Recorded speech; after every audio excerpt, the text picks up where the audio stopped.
government-related business and defense applications have become increasingly important as militaries seek faster ways to process enormous amounts of information. Microsoft is also mentioned because modern military operations increasingly depend on cloud infrastructure, software, cybersecurity, and secure digital networks. In other words, the battlefield is no longer limited to tanks, aircraft, and missiles. It is also fought through computers, satellites, algorithms, and data centers.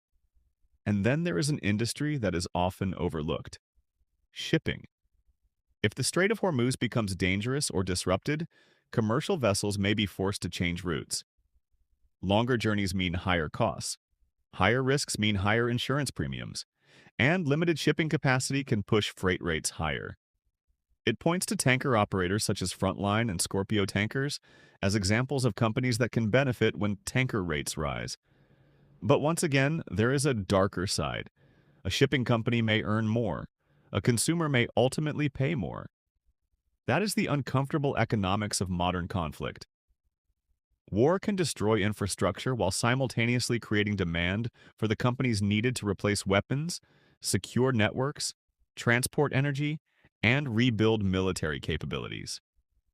And this raises a much bigger question. If certain industries can generate extraordinary profits during prolonged conflict, does the economic system create incentives for wars to continue? The answer is far more complicated than simply saying yes or no. Companies do not control geopolitical decisions.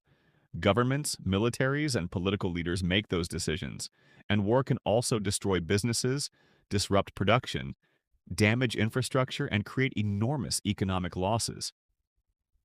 But the fundamental reality remains: war creates winners and losers. For civilians, the cost may be measured in lives, displacement, inflation, and destroyed communities. For governments, it can mean enormous military expenditure, and for certain corporations, it can mean billions of dollars in new contracts and increased demand. That is why understanding the economics of war is just as important as understanding the battlefield itself.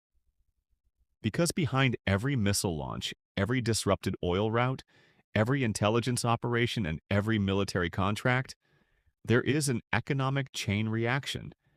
And in modern warfare, sometimes the biggest battles are not only fought on the ground, they are fought in boardrooms, financial markets, energy exchanges, shipping lanes, and technology companies.